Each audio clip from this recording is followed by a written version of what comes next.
So, we're welcome to this afternoon session on decolonising education, curriculum, content, and education purpose.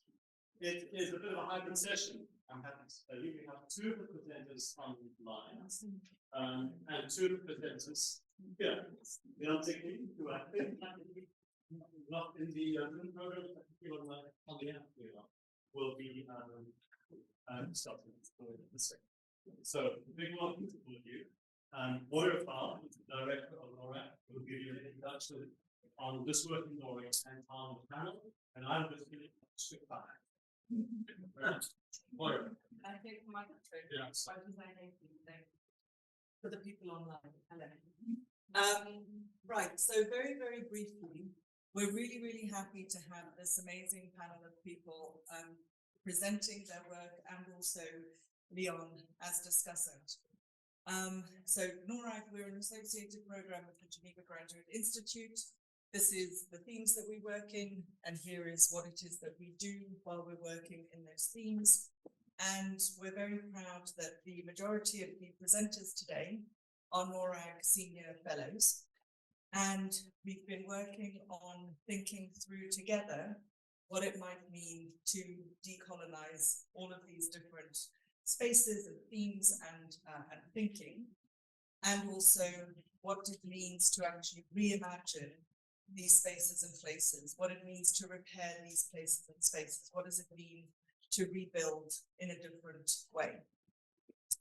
And a very important initiative that some of you have already heard me bang on about, and you might have picked up the little notebooks or the stickers, is the South Also Knows. The map is upside down deliberately, wasn't an oversight, to really hammer home the message that there is so much knowledge in the South that is actually needed by the North, even if the North doesn't necessarily realize this.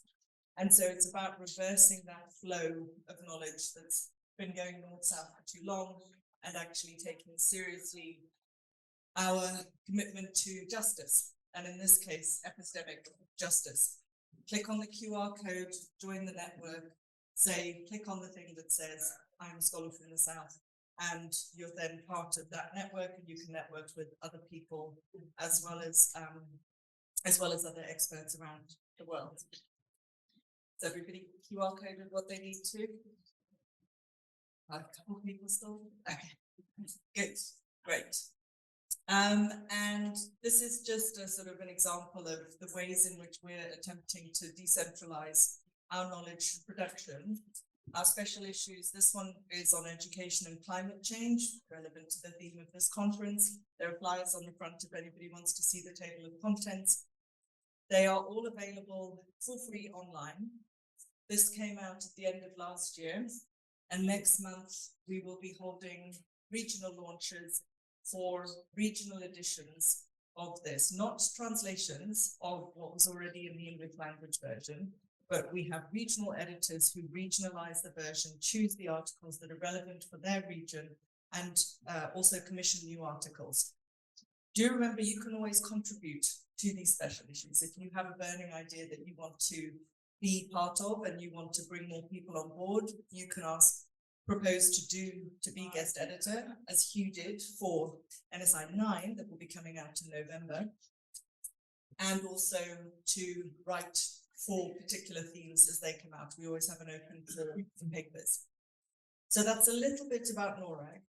And as I said at the beginning, extremely proud to have this extraordinary panel of speakers and discussant with us today. And I'm going to hand back to Hugh, who's going to be chairing the panel. Thank you. Thank you. Welcome again, everyone. We'll just go with the order that we have in the program. So our first speaker will be Crane Sudi, speaking to us from Cape Town. I do believe, Crane, you can tell us if you're not there, but Crane's been well associated with UKFIET for a long, long while, and I'm sure a number of you know him and he's worked professionally. Crane, 15 minutes. We're going to stick with 15 for everyone. Great. Crane, we can hear fine. Thanks very much, Hugh. Great. Good afternoon, colleagues. Really happy to be with you. I need to tell you that I'm sitting in a university here which doesn't have a generator and the power has just gone off. And I'm really anxious about not being able to sustain this little bit of connection that I have. So you, if anything happens, please know that this is what the situation is. Okay. Fine, Craig. Okay, great. Thanks, colleagues. So in these few minutes, what I'm going to attempt to do is situate for you a predicament which I think that we are all facing wherever we find ourselves. And that predicament is essentially the difficulty of holding, and I'm going to use these words, in health, the capacity to be able to speak back to power inside of our universities. So this particular area of work began as I was seeing a whole range of very innovative initiatives with which I'd been involved with collapsing one by one. I began then putting out a call to colleagues around the world about helping me in some ways hold back this depression into which these disappointments were putting me. And I'm very happy to say that I got a really good response from a lot of people telling me about really exciting things that are happening everywhere in the world.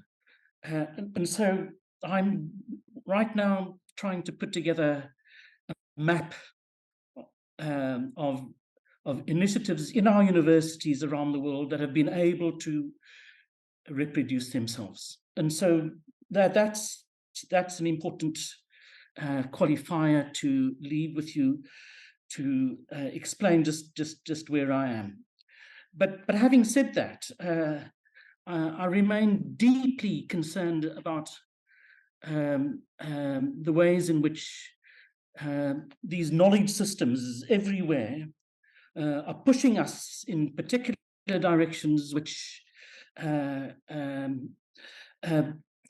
undermine, diminish our capacity to be able to work collegially and in solidarity with struggle around the world.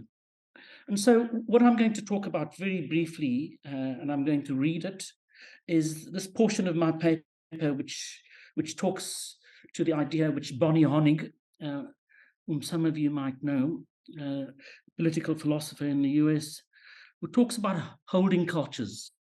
And I'm really putting forward an idea here about how we might be able to develop alternative holding cultures to the culture of dominance, this culture which is pushing us towards forms only subversive of the idea of the public good university, but subversive of our own opportunities and possibilities to be able to do transgressive work inside of our universities. And so I turn now to Bonnie Honig's idea and contributions about holding environments. So, you know, Bonnie Honig works essentially around the idea of the future of democracy. And so in helping us understand how this future of democracy, and she is deeply interested in what is called agonistic democracy, a democracy that is able to work with tension and with contradiction. She does that by working with the psychoanalyst D.W. Winnicott.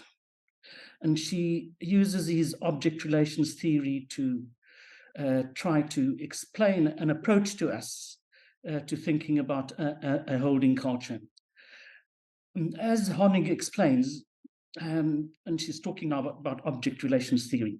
While objects have a life of their own and the power to enchant the world around them, they provide the world with stability and form and are essential for human development. So just make that clear. Objects, these objects in our lives are absolutely crucial for how we come to develop ourselves as human beings. They provide the human world, she says, as I've said, with stability and form. And they come to present themselves to us like things. They are things, material things. Important about them is that we develop relations to these material things. And to explain how that works, she says, think about public affordances such as a simple telephone, public telephone. We take them for granted when they are available. We only understand their significance when they are not. Their disappearance is cause for alarm, distress, and even failure. And so they function, as she explains, as transitional objects in our lives. They mediate key transitions, and when she talks about transitions, she's talking about essentially development. But she's not using Winnicott literally. Winnicott, for those of you who are familiar with that psychoanalytic tradition, Winnicott, when he talks about these things in our lives, these objects, is essentially talking about a material object. What she's trying to do is to extrapolate that idea into a more metaphorical form. And so she moves from the material thing here to the metaphorical, to be able to approach the idea of democracy, and presents to us democracy as a metaphor with which we need to be working in coming to a sense of how we hold environments. She says, think of democracy as this metaphorical thing, where you have public things that are not always in use, not always efficient. But the critical thing about these public things is that they are always there. They provide what she says, a holding environment by hiding in plain sight. And she's talking here of, as she says, parks, the prisons, the schools, the streets, the water, the transport, and so on. Now, these great taken for granted affordances of our everyday. Now, I'd like to add, amongst those affordances which she is talking about, I'd like to add the university and the idea of the university. For Winnicott, it is a material thing, and he, as again, repeat, as I said, some of you might know, his material object, when he's talking about this mediation process, he's talking about children's relationships with dolls and how these relationships are really important for their development. Her metaphor is, as I say, these things in our public lives. The important thing about these things, however, is she says that when they are in health, and bracket that phrase, in health, they can be trusted to more or less appear when they are needed. The danger, and she's now talking about these public things, is that these things in the world may become ruins. They may decay if untended. They may be sold off if unguarded, privatized if undefended. And when they do that, these things become, and she uses this expression, and it's very colourful. She's talking about Wittgenstein, yes. She says, when they're not tended, they become more and more like Wittgenstein's imagined lumps of cheese, undergoing sudden and unimaginable changes that strike us as more fantasy-like than real. National companies, she says, become global giants. And so this is where tending and holding in good health is absolutely critical.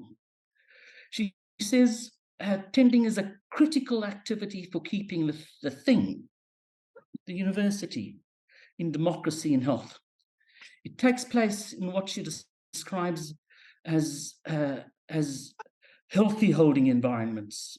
You also, of course, as dominance itself manifests to ourselves, unhealthy holding environments. Her site to which she is paying attention is, of course, the site of the polis, the political world. Ours is the university. But the political and the university share really important features. And those features are the features of debate, discourse, deliberation.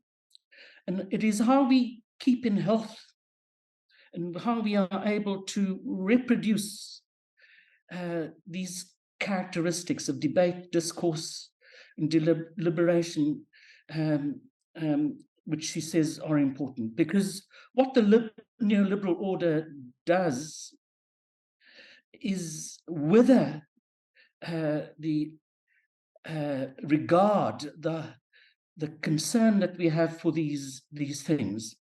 And it does so by individualizing our relationships with them. They become objects of personal decision-making.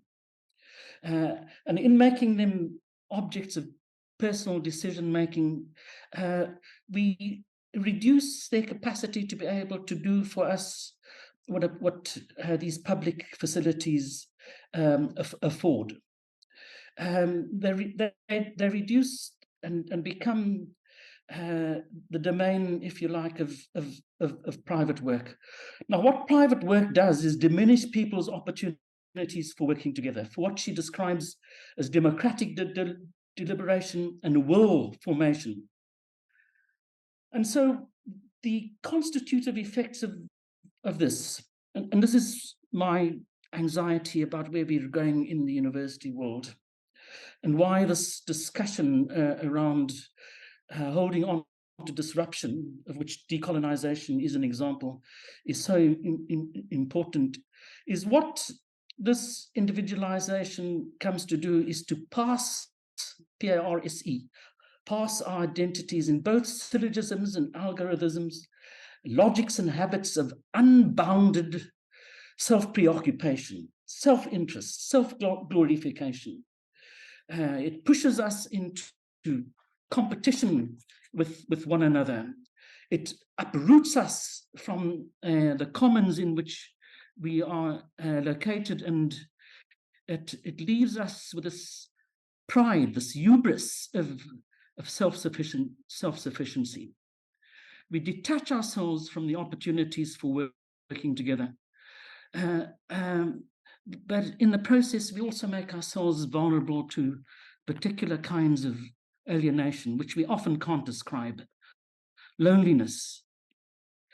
The effect here is to draw us into desires and to dispositions which are inimical to the idea of working in solidarity, are inimical to the possibility of focusing on those things which we have in common. And so what I try to do in the rest of the paper, colleagues, and I'm not going to talk about them now, is to begin to lay out a plan, a process for how we might tend these holding cultures, these alternative holding cultures, where we begin to reproduce the capacity for supporting one another, for working with one another, for developing alternative socialities, alternative constitutive orders to those which all of us around the world are being subjected. And to take us away from the kind of policing, which is the way, the normative order in which we find ourselves, towards forms of regulation where we begin to think about how a regulatory order of mutuality is what we ought to be looking at. And so I'm going to stop there, but I'm very happy to share with you later on what these possibilities of how this practical process of tending to these holding environments can be developed. Thanks very much, colleagues. Thank you very much, Crane. Thank you. All right, everyone, we're going to move directly on to Prachi Srivastava, who's with the University of Western Ontario. Thanks, Prachi. Hi, everyone. I think I have to speak in there. Yes. Hi, everyone. Thanks for coming. There's so many wonderful sessions happening, so we're really delighted to have a full room. I'm combining here threads of reflexive exercises that I've been undertaking over the last 3 years, starting with the commission working paper for UNESCO for the Education Research Foresight series, and then engagement at UNESCO conferences in Barcelona and Paris, and now my work with NORAG as senior fellow. These ideas have been residing with me for much longer, 25 years now, roundabout. And these are ideas on the underlying foundations of education and education systems, on assumptions, on the role of assumptions in the institutionalization of values, individual and collective, which through learned processes and uneven power exchanges become our knowledge systems, that in essence underlie education and education systems, and further how individuals and groups of individuals are differentially inserted therein by virtue of their positionalities. It is at once a deeply personal and reflexive endeavor, one that I imagine I'll be working on for years to come. And yet it seeks to interrogate education systems in the general sense with a fervent hope to move towards a pragmatic reorientation. I begin by telling stories. I like telling stories. I'm often very verbose. But this is a story of an exchange I had on an invited panel where I spoke on the idea of epistemic humility. I'm inspired by Catherine McKittrick, and I'm grateful to Arthi for actually pointing me to her work.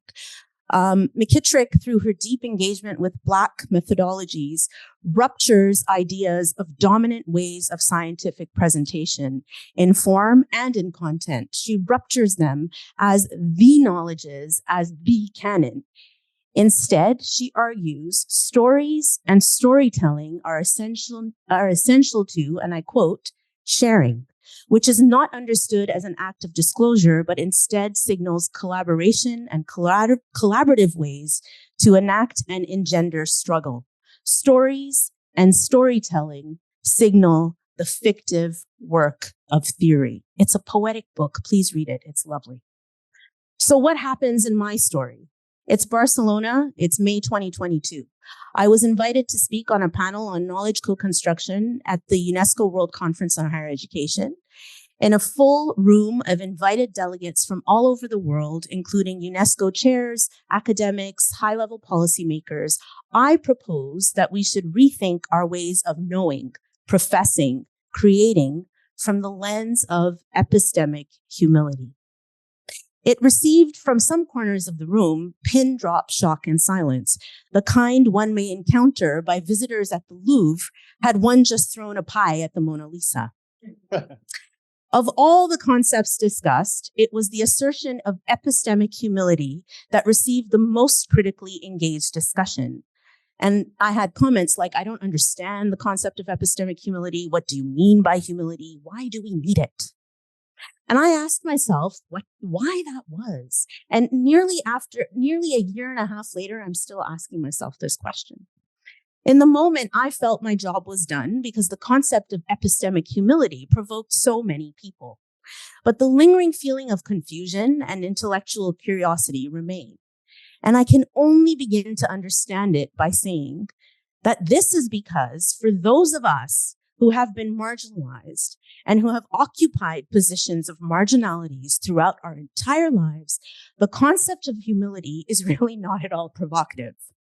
Because we have been conditioned to be humble in every circumstance, to judge ourselves as being in some way not of the norm, as the other, as Said has so famously said. And what that does is it instills within us an idea of humility, or perhaps the idea of humility forced upon us, even when it is not in our interest, even when it may normalize inherently unequal positionalities and power asymmetries.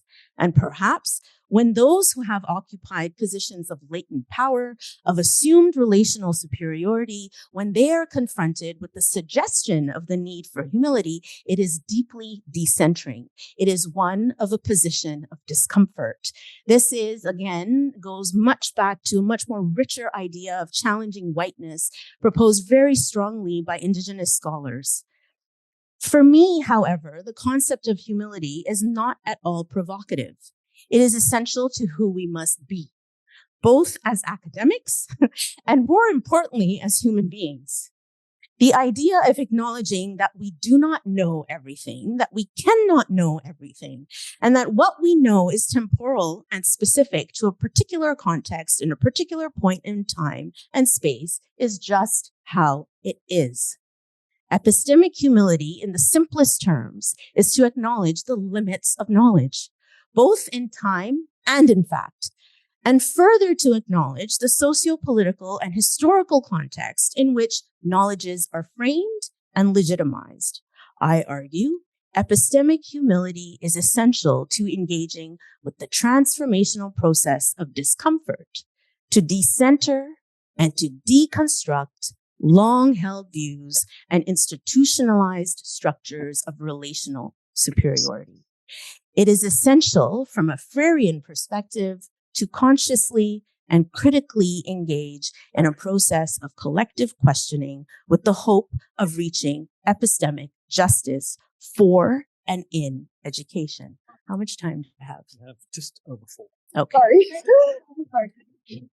So then, how does this all relate to education?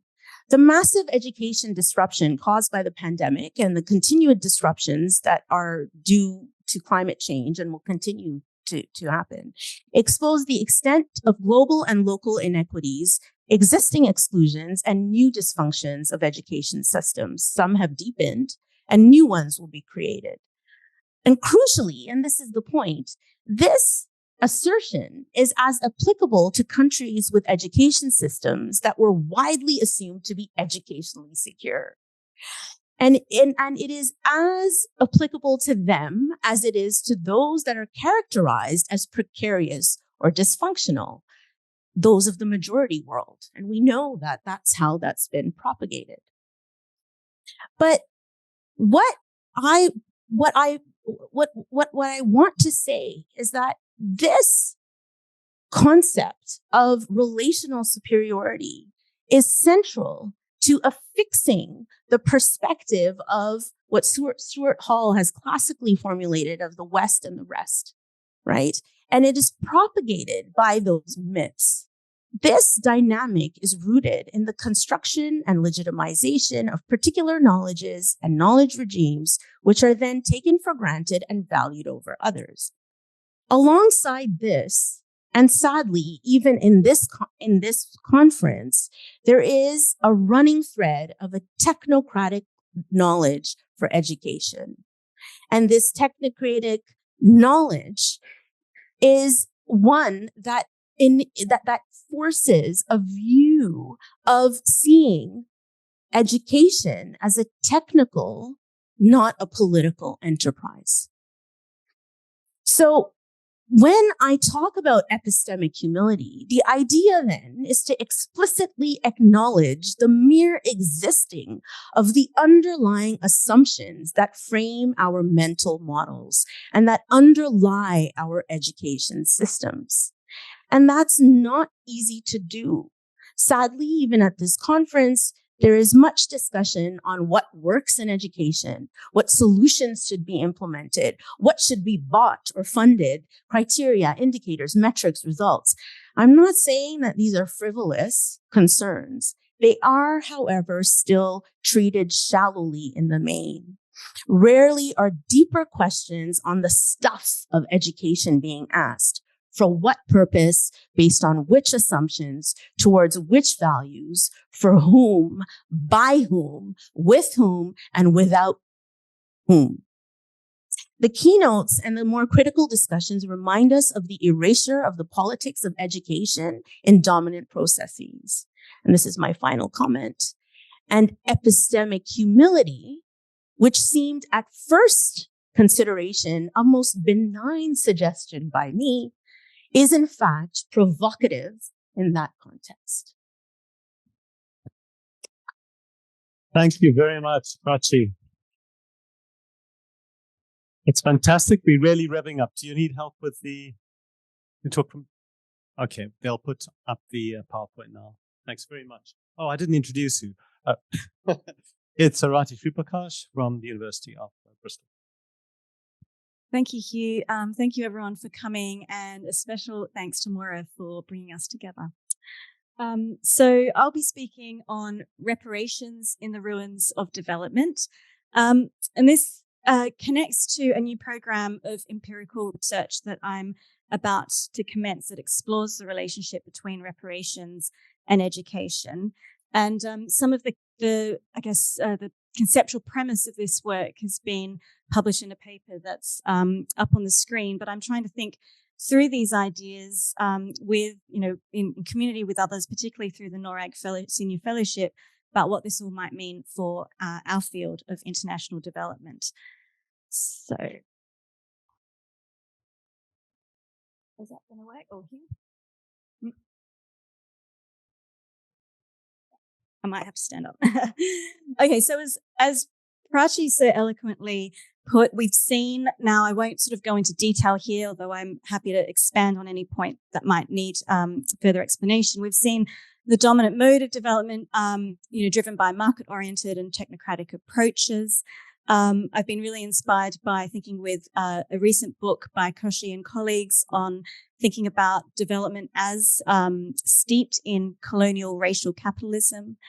The sorts of approaches, the dominant approaches that we see in terms of what works, the metrics and the data and so on, what I think is perhaps most problematic in this is that they turn away or erase the structural injustices at the heart of the educational inequalities that we're trying to grapple with. So structural injustices such as state violence, colonial and racial dispossession, and the very political economies of exploitation. So this acts as a kind of depoliticization of our own field. And I argue that the willful erasure of such forms of domination arguably means that despite a stated investment in progress or claimed intentions to make more equitable educational futures, the global development project has been active in the maintenance of injustice.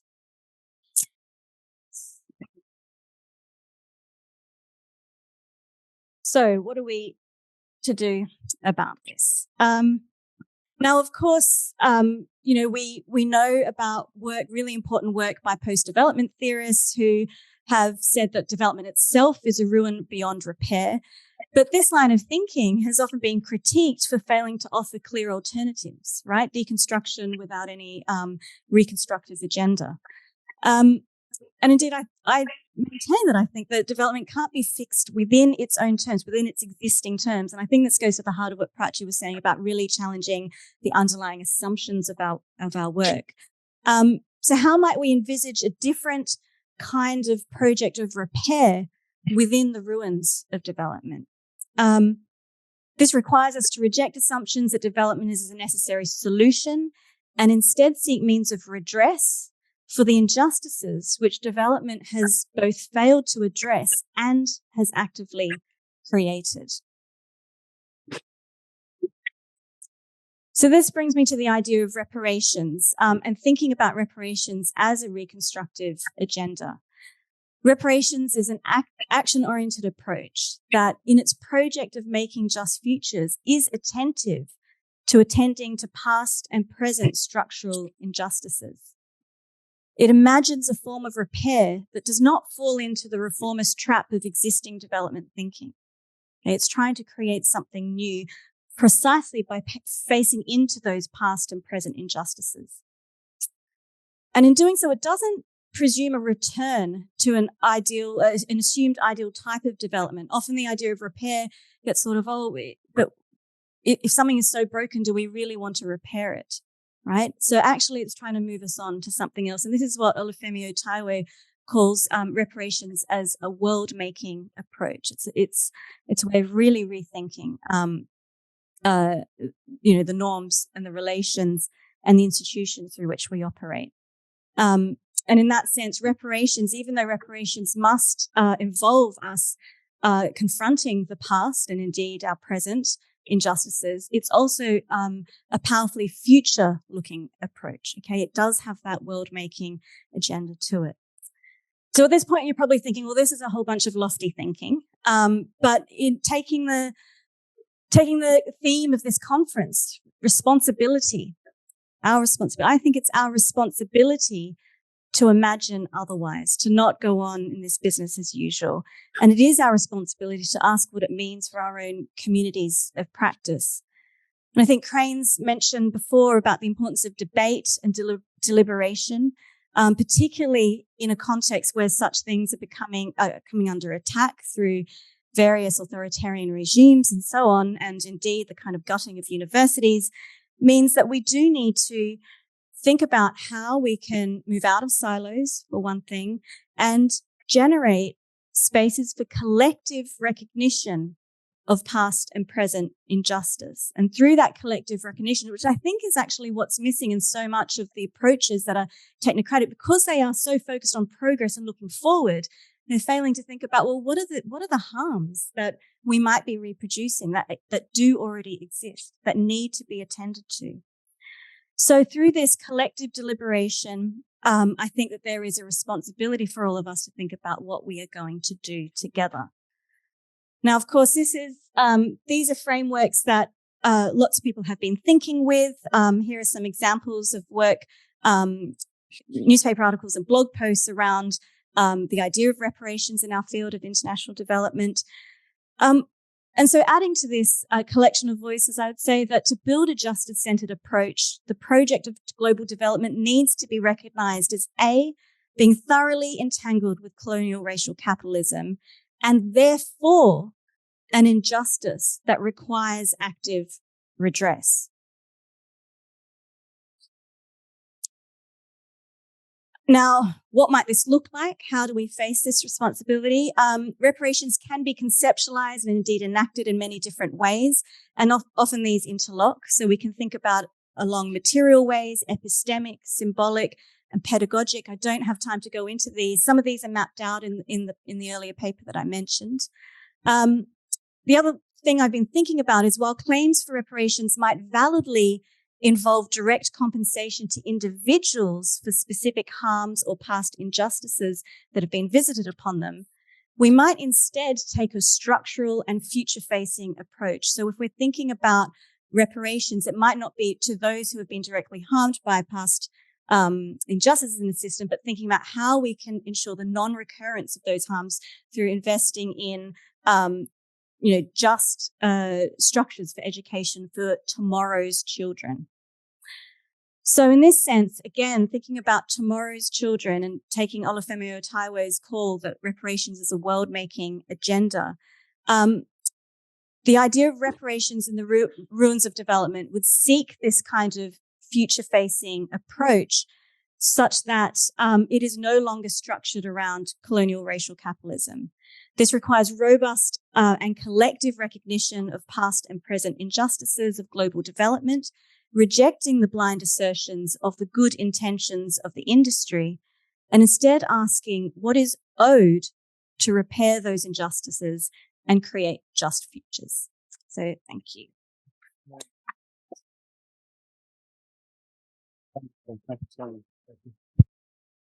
Thank you very much, Arathi.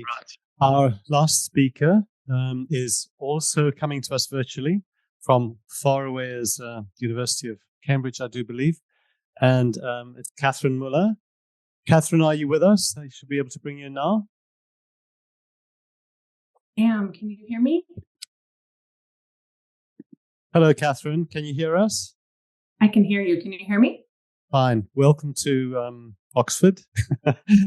You have 15 minutes, Catherine, before I start harassing you.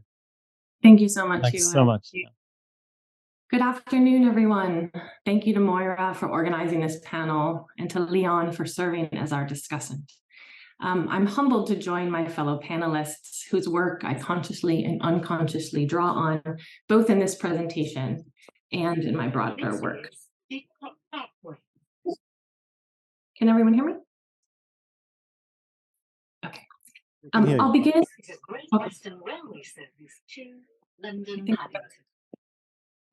Let's see. Catherine, there's a little disturbance, but just ignore it. It's not too loud. Yeah. I'll begin by situating where I'm speaking from.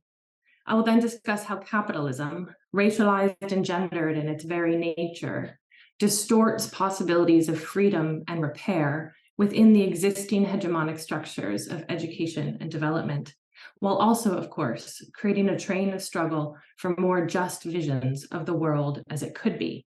And then I'll end with reflection on what's at stake and how we might begin to think about transforming existing power dynamics to create conditions of solidarity rather than development. When we speak from a place on a map, a place in history, a place in the geopolitical order of things. And we also speak from our situated positions within those relations of forces. So I'm joining you today from Cambridge University here in the UK, an institution that has been and continues to be at the heart of empire, colonization, development, and epistemic violence around the world. Cambridge is what scholars Pia Chatterjee and Sunia Meyer call an imperial university, like so many universities in the UK, the US, and other global north countries. Thus, in many ways, it's problematic to speak from Cambridge, or for that matter, Oxford, about decolonizing education and international development, and particularly from my position within it as a white scholar from the US and trained there, since the physical, virtual, and metaphoric chasm between these medieval, colonial, modern universities, the universities I was educated at, and communities around the world, like the one I've done research in Brazil, seem insurmountably wide by design. So when I speak, it's from this contradictory position. As a critical feminist scholar, I study the relationships between capitalism, international development, and education. And I'm concerned with how the ever-reaching tentacles of capitalism distort our possibilities for shared thriving and freedom, as feminist artist Nikki Yin depicts in this image. Interwoven into the uneven colonial relations between universities, development institutions, and communities are, of course, the historical and present-day forces of racial and gendered capitalism and the inequities that capitalism produces and relies on. As geographer Ruth Wilson Gilmore explains, capitalism requires inequality and racism enshrines it.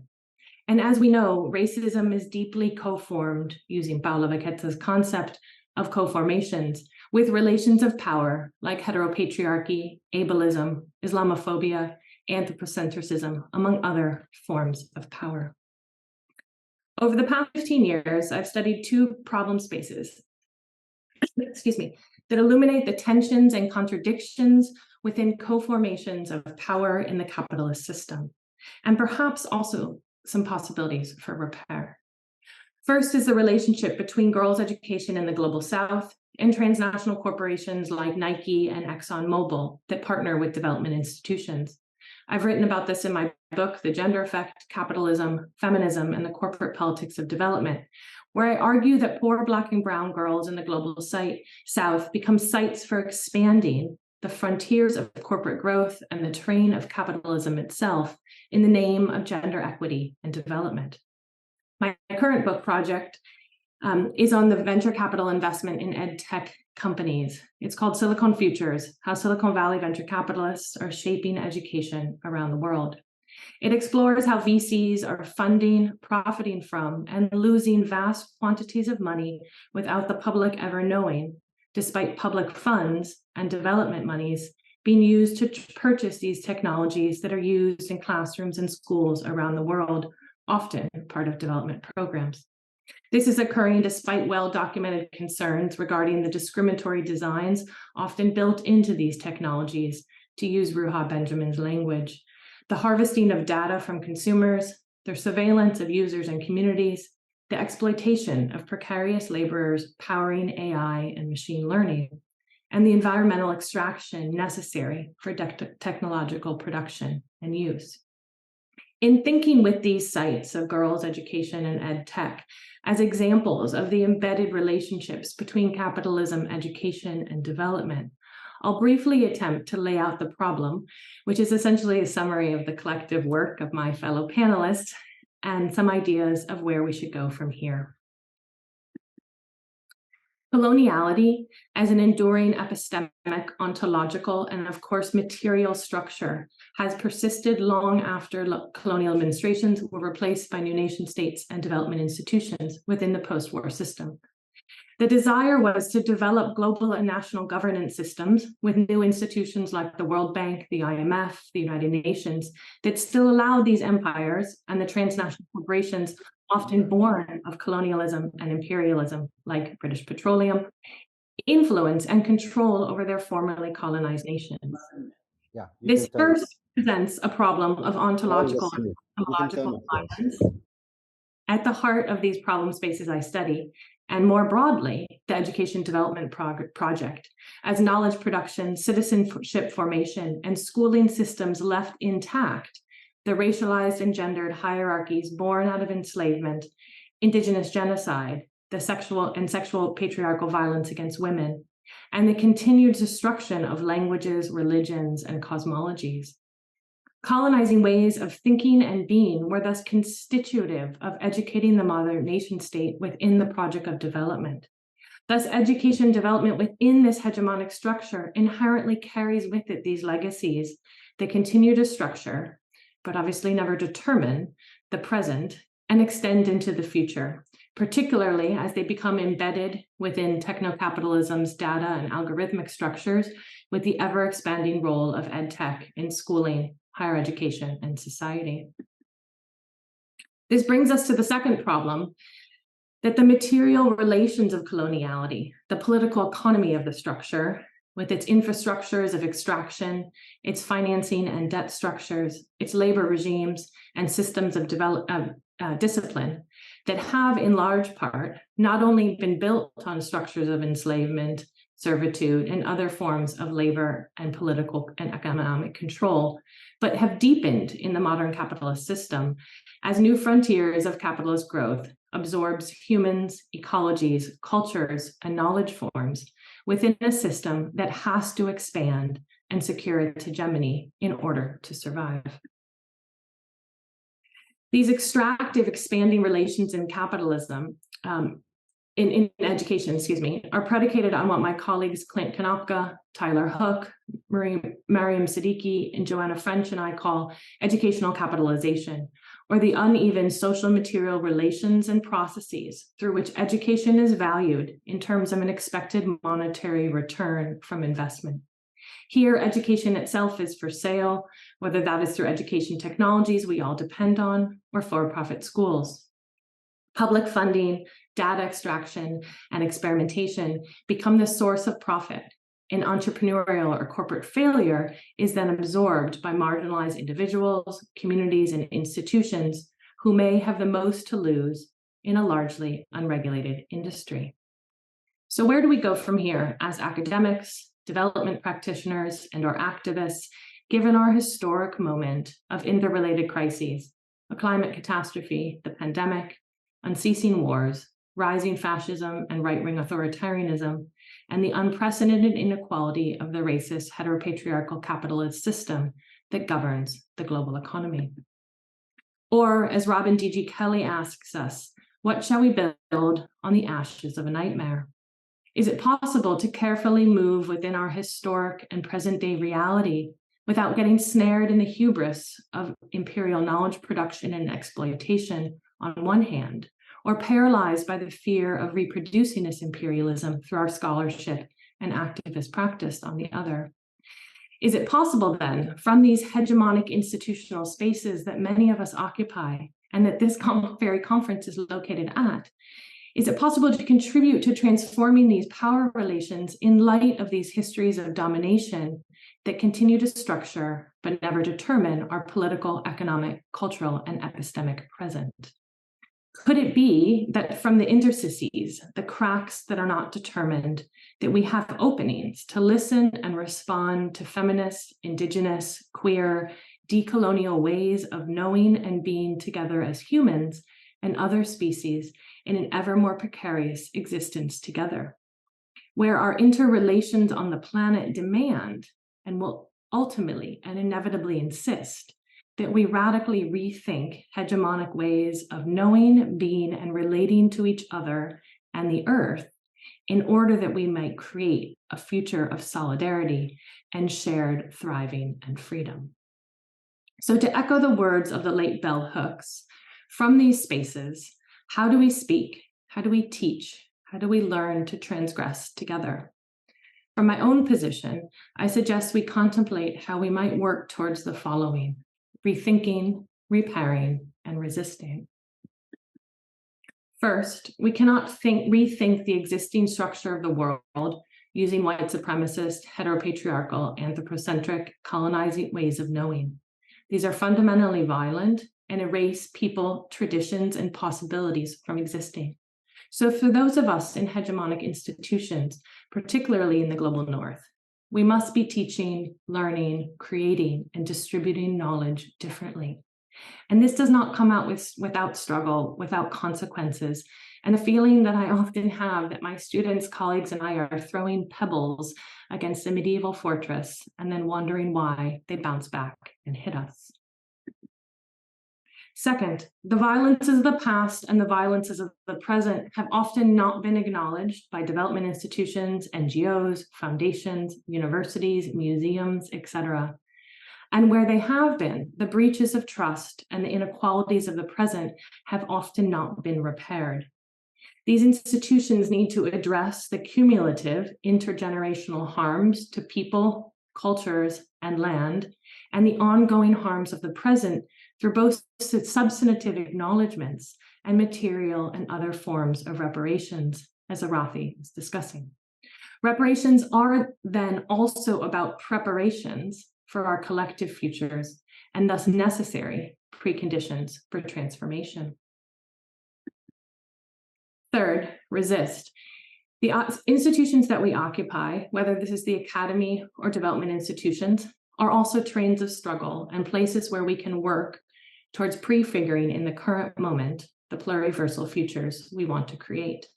We should be inspired by decades of movement struggles around the world, most powerfully today in the movement for Black lives, the feminist struggles of women in Iran, the youth climate justice movement, transgender movements, and the Palestinian and indigenous struggles around the world for sovereignty.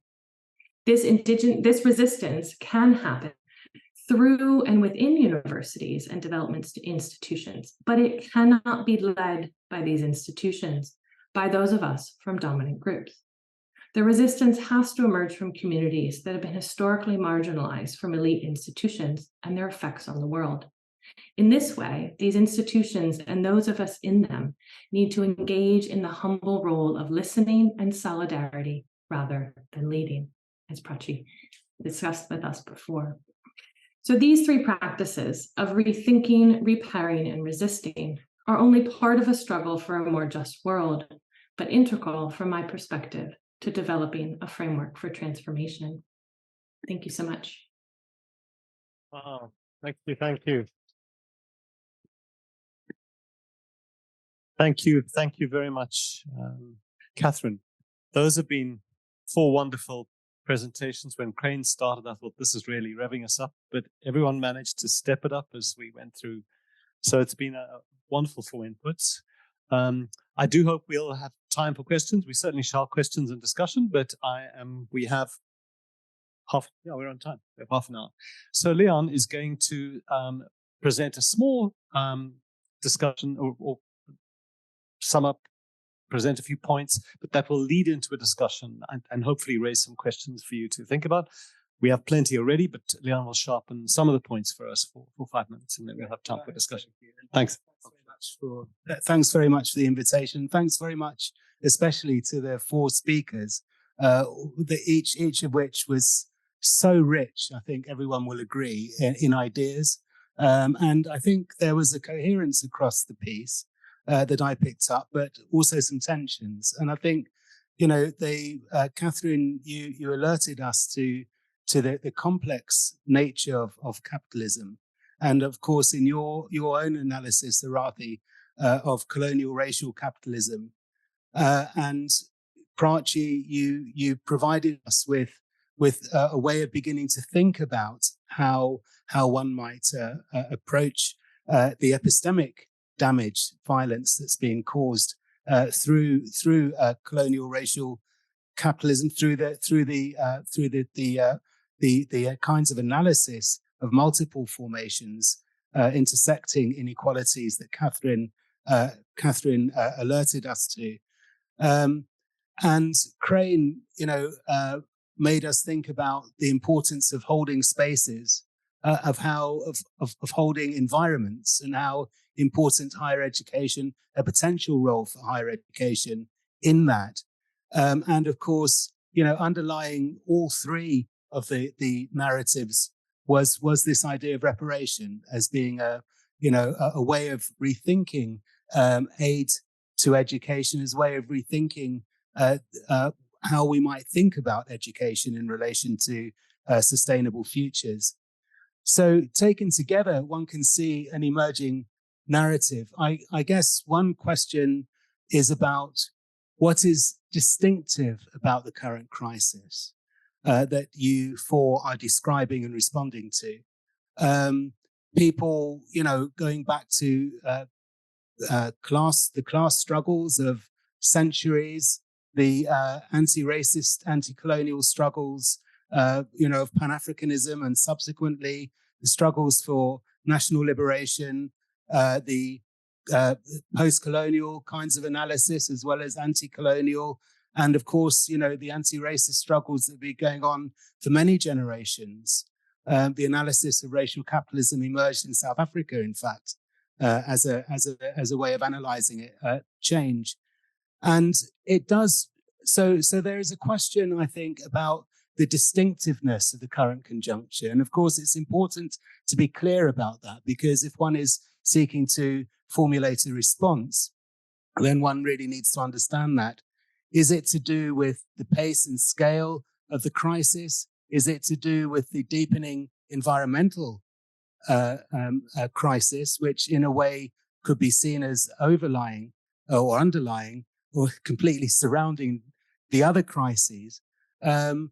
What is distinctive about the organic crisis of contemporary capitalism that is distinct from previous eras of struggle, and that your analysis is responding to? And I guess related to that, what is distinctive about the analysis? I mean, that some of the ideas, as noted, around racial capitalism and so on, have a long pedigree and have also been critiqued, of course, for being deterministic, for not allowing space for agency, for being so monolithic. It's certainly not a sense I get from you, Arathi, when you talk about reparation, the possibility of reparation. But I'm interested to hear from the panelists about the extent to which it is possible to change. I mean, one would be forgiven for thinking that, we're completely and utterly, I was going to start a word beginning with F, but I think I'll stick with doomed, and I'll leave the rest to your imagination. But, what is the possibility for hope, really? Is there a possibility for hope? And what I particularly liked about your talk, Catherine, was that you related it to struggle, the idea that we have to reconnect with some of these populist struggles and connect them up. And of course, that's a classical kind of Gramscian position, I think, about how one develops a counter-hegemonic movement. What is the role of education in that? What is the role of higher education in that? So one question is about, is it possible, actually, given the nature of the crisis, given the kinds of analysis tools that we're thinking about, racial capitalism and so on, heteropatriarchy and so on. What are the possibilities for change? And then what is the role of education in that? And to your argument, Prachi, how does one create the space for epistemic humility in that kind of struggle, in that bigger picture of struggle? And what chances, Crane, for a holding environment, and how does one achieve that given the corporatization of higher education? I better stop there. It's wonderful, Leon. Thank you so much. I wonder if Crane is still with us. Are you able to tell? Yeah. Crane spoke to us about speaking back to power, but you've still got the power, Crane. That's very good. So you can respond. No, those were some wonderful introductory comments and questions from Leon. I'm going to ask you, I'm sure you've taken notes, but respond to them as we perhaps build them into some of the other questions. I'll give you some time perhaps to speak to them as well. But I would like to open up to the floor. Everyone's been sitting so patiently, and I'm sure champing at the bit. So let's take 2 or 3 questions. If you do want to make a comment, really keep it very, very tight if possible, but we'd be happy to take questions, certainly. So let's have a look. 1. All right, well, go ahead. I think you will need a microphone. Let me come around. Sorry, Leon.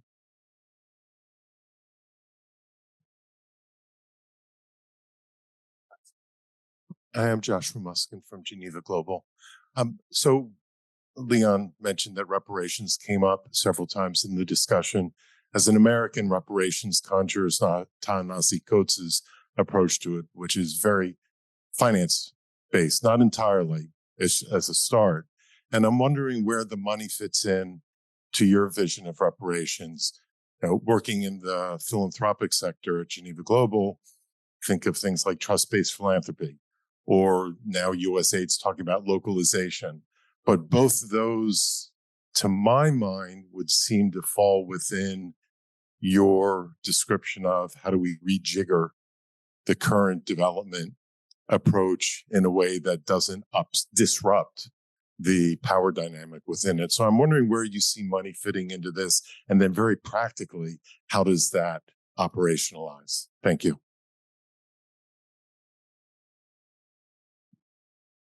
All right, let's, okay, one here. Thanks. I was interested, Catherine, to hear you mention particularly queer theory and the transgender liberation struggle. So it'd be good to hear a little more from you on how you see that fitting into the kind of decolonial discourse in education. Thanks very much. There's a lot on the table. So let's see if either Crane or Catherine would like to come in first to the 2 questions, but also if you'd like to pick up on any of Leon's points. Yeah. Can I go first, Catherine, if you don't mind? Go ahead, Crane. Yeah, simply because I have to leave. So what's the difference, Leon? I think the difference is simply the almost inevitabilist, and you referred to it, the inevitabilist state of what this development agenda is leading us to, this complete, if you like, catastrophe and the almost wholesale collapse of the globe, and we haven't been in that frame of mind in thinking about struggle in the past. In the past, a lot of our discourse was actually aligned with modes of an understanding of development which were no different to the kind of consumptionist direction which we have still in mainstream rhetoric. Consumptionism, with consumptionism as the major driver discourse of what development is all about. And so now we are having to kind of think about how we retreat from, how we recover from this inevitabilism, and this is where your second question comes in about alternatives and possibilities. And I'm with you there. I'm with you about thinking about the continuation of the possibility of agency and of ways in which we might begin to claw back the insights of what we have learned, the good insights over the last while.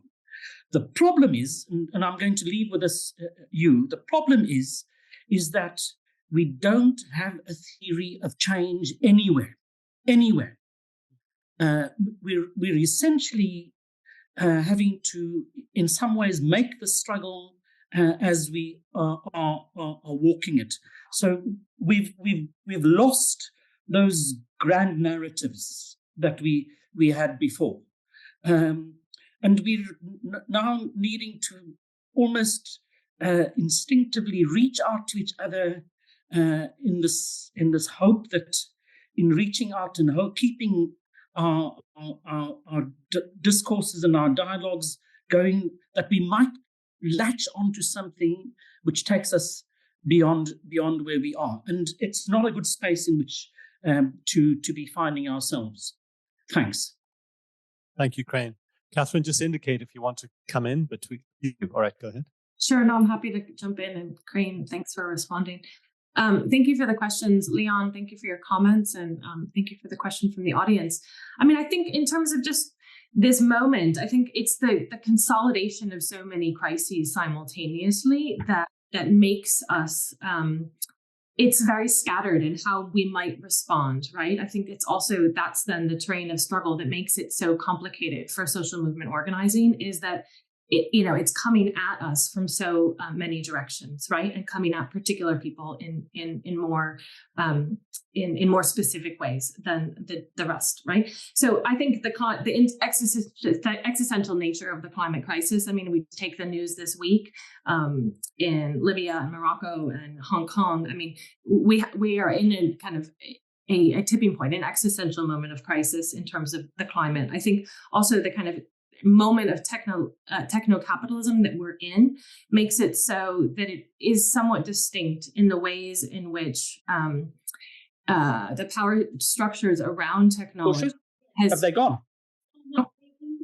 Hey, you're still on. We can hear you.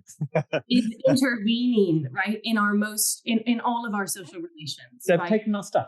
And our most kind of intimate lives. And so I think that is a distinct moment. I also think the kind of rise of the right wing attacks on education. Education is a site where right wing movements are across the world that are often articulated, particularly around anti-gender movements, kind of the gender ideology movements, and then kind of anti-Black and anti-critical race theory movements in education are very much articulated. And so I think what we see, right, and this gets to the question around kind of queer theory, is that we have to be using queer theory and critical race frameworks for thinking about this kind of co-articulation of these attacks, right? So we have the kind of absolute kind of anti-trans and anti-queer agendas that we see going on in the US, Brazil, Poland, Hungary.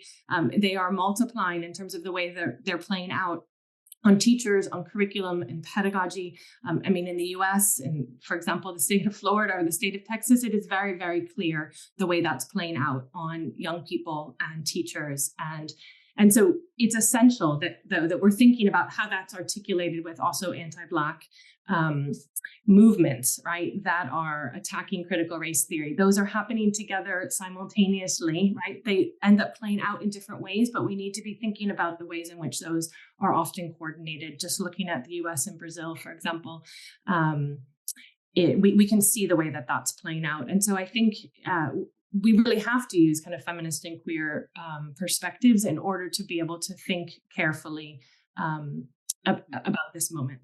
So thank you. Thank you, Catherine. Prachi, Arathi. comments?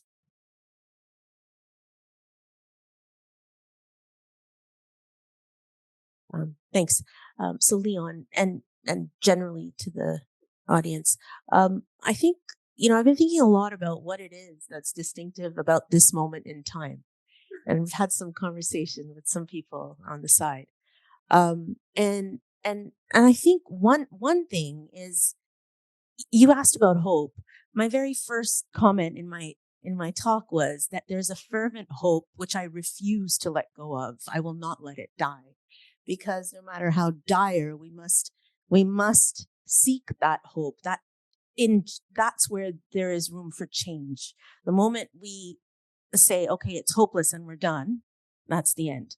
But what makes it distinctive, I think, at this moment is we have these, I think we have a number of simultaneous things that are happening.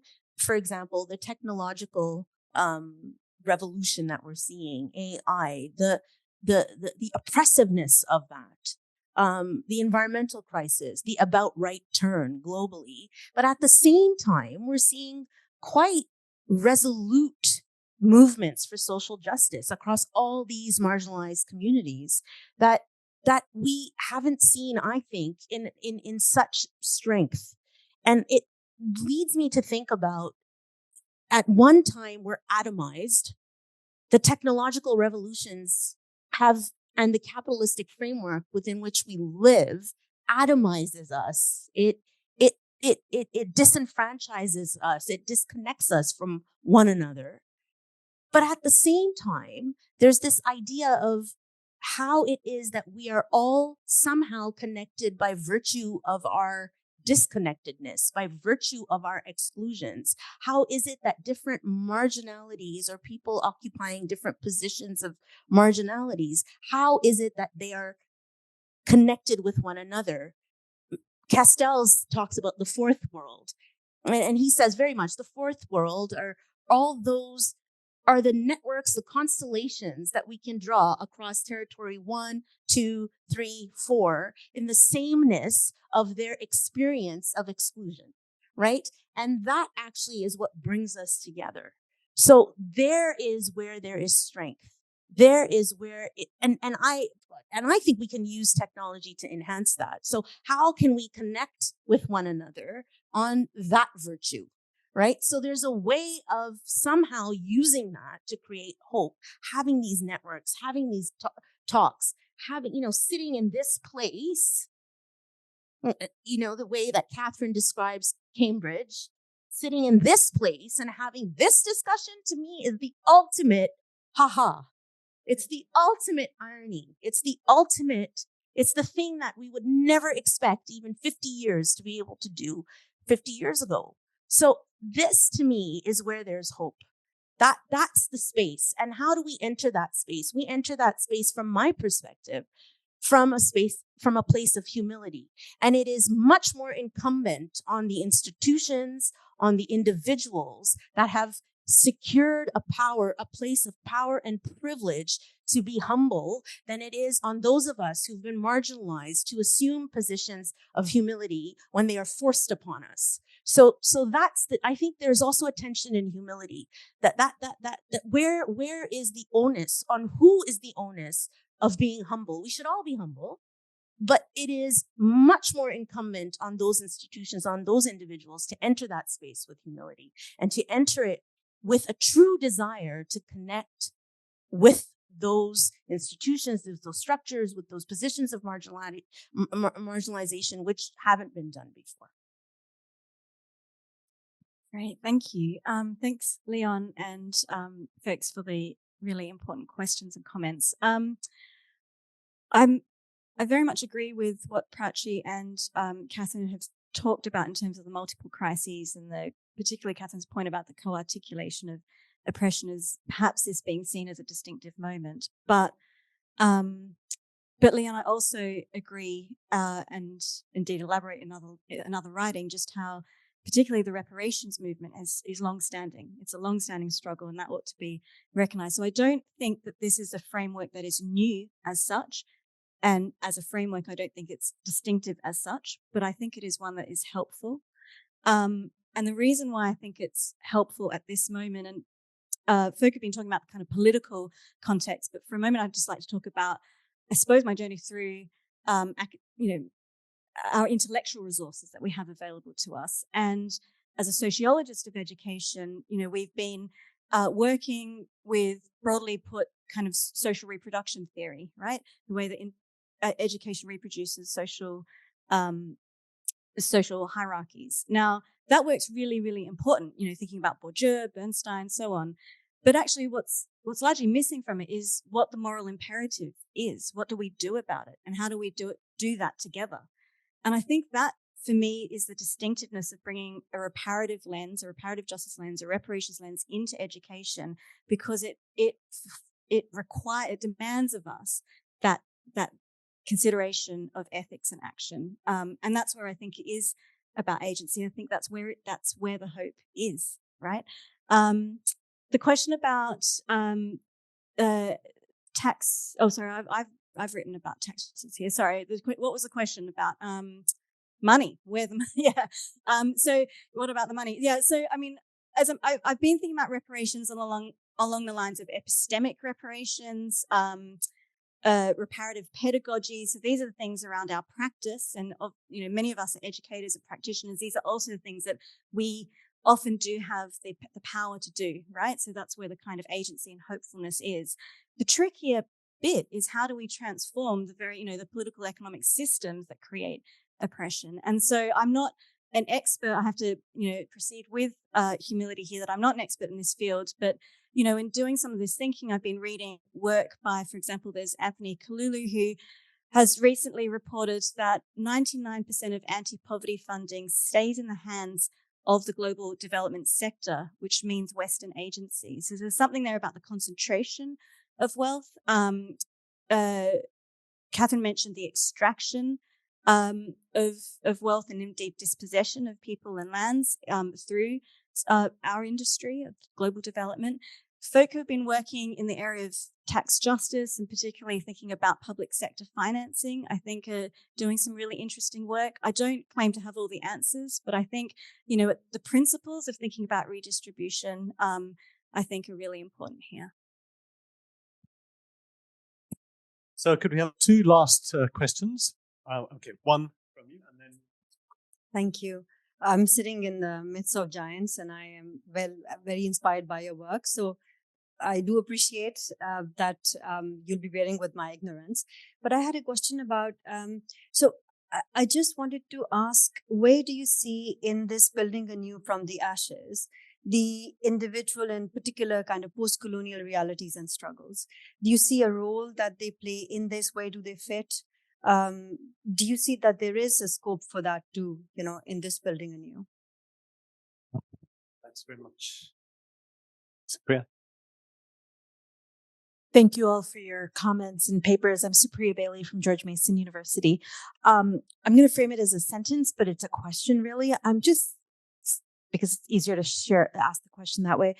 There are three quick thoughts. That one is, if you ask somebody not to think of an elephant, they're going to think of an elephant, right? So how does decolonization sort of emerge in spaces where it feels like another way of privileging or not privileging? But that ties into the fact that the visceral reactions that people have to liberation movements comes from the very aware feeling that the oppression, the pendulum of oppression is going to swing back towards them. And so how do we exist in a world where we can speak about the fact that these structures that exist oppress really all of us? It's not a zero-sum game, but all of us. And I think that was where, Prachi, you were saying, how we're sitting in this room, not we, but, talk about this, but I can imagine 50 years ago or 100 years ago, people pushing an envelope towards moving towards sort of a continued state of human progression. And so I'm wondering if there are thoughts, in the last few minutes that we have. So panelists, I'm going to ask one of you to respond to each of these questions. Let me know which one you want. Catherine, you've got the ashes by the sounds of it. Building on the ashes. Just briefly, Catherine. Yeah, thank you so much for the question. I mean, I think, absolutely. I think it is the place of those struggles to be articulating the demands, right? And then other institutions to be figuring out how then to respond to that. So I think to center, right, those post-colonial struggles and other struggles, right? That I think that's the centering, right, that needs to happen. So yeah, just a quick response to that. Thanks, Leah. Happy? Okay. Thanks very much, Catherine. So, try. Okay, so super. I think you've raised something that is, to pick up on something that Leon said, a tension in some of these ideas about reparations is that I think that I see this as a process, and one that requires collective dialogue, democratic deliberation, some people might call it. How do we live together in difference? Not everyone is going to agree what the injustices of the past and present look like. So rather than move towards, ever more divisive ways of being and seeing the world, how do we then recognize that actually if we are addressing the past together, that our future might be more collective as well? That is all very well and good for me to say. And in 5 years' time, I'm hoping I'll have some way, because I'm actually embarking on a project that's seeking, some experiments, some workshops, facilitation experiments to precisely think through these really troubling questions here in the UK context. So yeah, thank you for raising that. Supriya, I'm so happy you came. It's lovely that you're here. Just because for years I've been wanting to meet you, so thank you. What you raise is a fundamental problem of essentialism. Is that we often characterize, even in our own lives, but also in the writing, groups as being essentially oppressed or essentially powerful. And what we forget, or what we don't actually, I've tried to do this in the bigger paper, but what we don't actually discuss with enough nuance are the multiplicities of our positionalities, and the fact that actually the same individual, you and I, and whomever, every single person in this room, the same individual occupies multiple positionalities, some of which are privileged, others which are devalued, across time and space, in the same, obviously across time, but even in the same time across borders, right? So when we start problematizing those notions of who we are and how institutions, whether it's the institution of education, we're talking about education, the institutions underlying education, how do they position us according to those positionalities? When we start rethinking that and we realize, well, there are certain positionalities that are valued, and by and large, the education systems are framed with underlying assumptions to value those positionalities. If we're much more open about those different positions, then we can maybe try to talk to the backlash and say, hey, like you said, it's not a zero-sum game. Hey, this is what we share. This is what we don't share. And this part is what's problematic, right? So I think only by doing that, and by actually doing it across boundaries. So again, I'm really captivated by the fourth world analogy, because I think it so beautifully captures across borders how we are connected through this multiplicity, the same people. If once we start doing that, maybe we get collective action, because that's where we get collective buy-in, where people start understanding, hey, I'm privileged here, but there I'm not privileged, and I'm the same person, right? So how do we work towards collective action, towards collective reparations, towards collective justice, right? I think that's where we have the hope. So thank you very much for your questions. I'm going to ask Leon if you've got 2 minutes or so to say something else, Leon. And then you thought we'd done with you. No, and then Moira is going to close off for us with a few remarks. So do go ahead, Leon. Okay, well, I mean, it's good to know that there's hope, and it's good to know that there's a role for education, because I think, I mean, just reflecting on it, as a Gramscian, really, I've always thought that education has a really important role to play in developing counter-hegemonic struggles, but it's not straightforward. So, I think that there are issues, the way that decolonizing is sometimes taken up, in that it's, for Gramsci, thinking about an intergenerational movement, you have to master the dominant knowledge of the time in order to turn that knowledge to your advantage.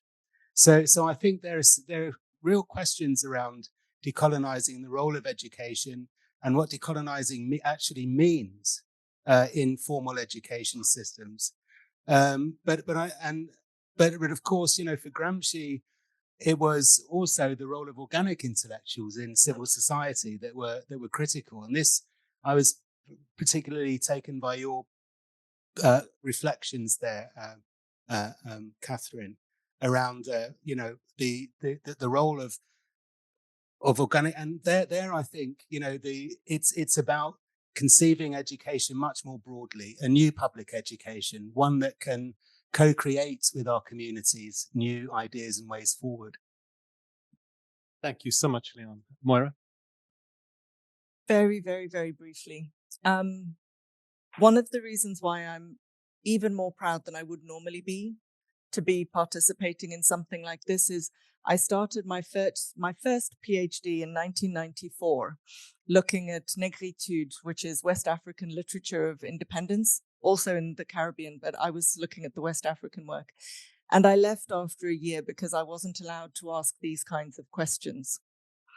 I came back 15 years later and did another completely different PhD. But having come from that point now to be able to say 30 years later that we can have this discussion and this amazing group of people presenting for us, discussing the extraordinary questions and engagement that we've had from you, is an extremely important moment for me personally, academically, and also just being able to say that we can do it here is wonderful. So thank you all so much for coming. Thank you to our presenters. Thank you for chairing, Hugh. And thank you, Leon, as well. Thank you.